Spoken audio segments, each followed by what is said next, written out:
어젯밤 나스닥으로는 시원하게 빗나갔습니다. 느낌적 느낌은 코스닥 급락 정도만 맞게 된 셈인데요. 댓글에 보시니까는 개인 곧버스도 느낌을 얘기하는 거 아니냐고 하시는데 그렇지 않죠. 개인 곧버스를 보여드리도록 하겠고요. 사실 안심할 수준은 아닙니다. 외국인 방향전환도 봐야 되고 그거만 간단히 짚어드리도록 하겠습니다. 예, 개인 곧버스 연초에 폭주했던 것을 지금 손절하고 있습니다. 상당히 많이 손절해서 거의 다 손절하는 분위기입니다. 지금 손실 보고 거의 다 손절하고 있다고 보시면 되고요. 그동안 개인들 곧버스는 그냥 무조건 거의 다 손해였다는 거 아시면 되겠습니다. 그래서 제가 늘 곧버스 폭주가 좋지 않다. 그래서 제가 사실 연초에 반등을 고려할 때 개인들 곧버스 폭주도 약간 고려사항으로 삼았죠. 뭐 주로 주는 차트였지만. 근데 이후에 곧버스가 더 빠져서 이렇게 내려가게 된다면 오히려 이제는 지수의 하락 전환을 봐야 될 것 같습니다. 왜냐면은 보통 개인들의 분위기랑 다르게 움직이는 경우가 많아서 코스피는 외국인 매수를 말씀드렸는데 이 매수가 최근에 많죠. 근데 그것이 다시 이렇게 빠지기 시작했다는 점, 요거를 좀 봐야 됩니다. 요거는 아주 크지는 않으니까요. 옐로우 카드 중에 아주 옅은 옐로우 카드 정도 되겠는데 이후에 이렇게 방향 변화하는지 좀 봐야 될 것 같습니다. 여러분이 외국인의 코스피 전체적인 추이를 알고 계셔야 되는데 상당히 많이 2020년부터 매도를 해왔고요. 그 다음에 많이 매도한 중에 그래도 작년 여름부터는 연초까지 가장 많이 들어온 셈이 되죠. 근데 그것이 다시 전체적인 추이상 다시 빠질 건지 아니면 좀 더 들어오면서 반등을 다시 만들 건지 그거는 참고하시면 되겠습니다. 이후에 반면 코스닥은 옐로우 카드를 넘어서 레드 카드로 진입하려는 것 같은 움직임이 있죠. 들어왔던 외국인이 이번 연초에 상승시켰던 외국인이 상당히 빠져나가고 있습니다. 다 빠져나간 건 아니지만요. 2차전지로 매수가 많이 들어오면 왔다가 빠지는 중인데 개인적으로 2차전지도 이제 반등을 하겠죠.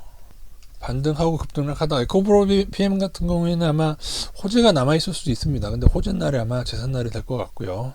2차전지가 나빠서가 아니라 일부에 너무 많이 급등시켜서 그게 문제라는 얘기가 되겠고요.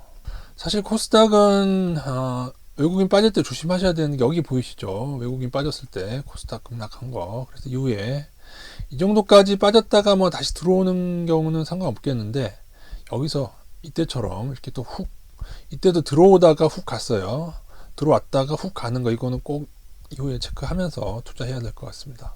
어젯밤에 나스닥 우려를 하면서 외국인 선물 1조 4천억 찍힌 거를 말씀드렸는데 외국인 선물 자체는 1조 매도했다가도 1조 넘게 매도했다가도 그 다음 날에 1조 원 이상 또 매수를 하고 이거는 급격히 변하는 경우가 있습니다. 근데 만약에 이게 상당히 강한 1조 원 이상 매수로 들어오지 않는다, 오히려 매도가 된다, 그러면은 저희가 어제 나스닥 반등에 너무 안심해서는 안 된다, 그렇게 보시면 될 것 같고요. 그리고 코스피 매도가 연초부터 들어온 양에 비해서는 좀 미미할지 모르지만은 단기적인 요번에 실리콘밸리 은행 사태 이후에 들어온 거는 단기의 기간 대비는 2조 원가량 큰 편이다. 이것도 어떻게 이어지는가 계속 봐야 될 것 같습니다.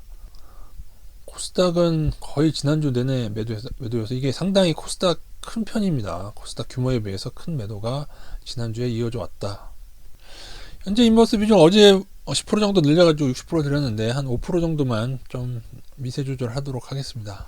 2차전지가 반등이 나올 수도 있습니다. 장중에라도요.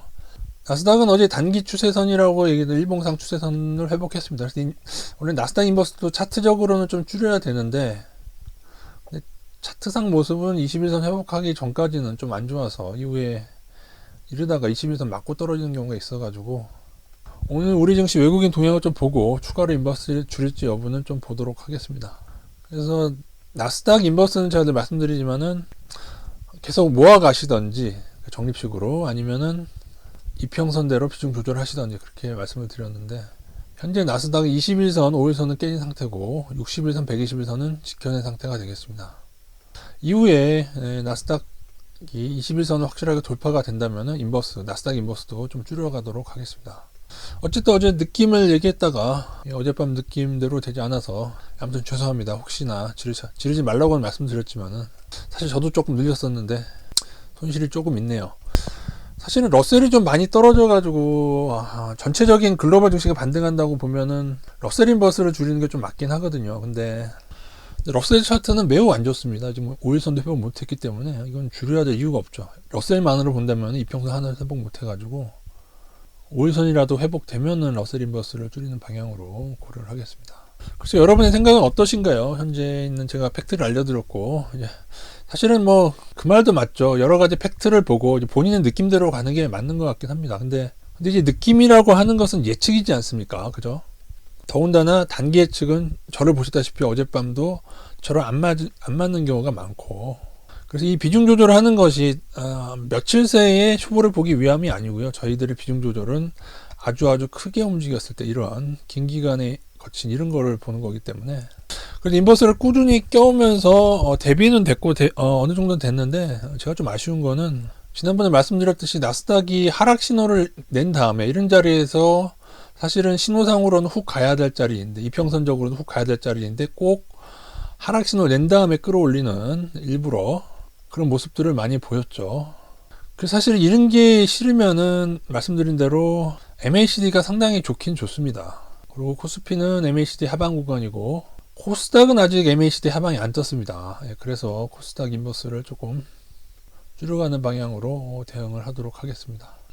근데 뭐 이후에 외국인이 더 빠지고 안 좋아지면은 뭐 좀 더 늘리게 될 수도 있고요.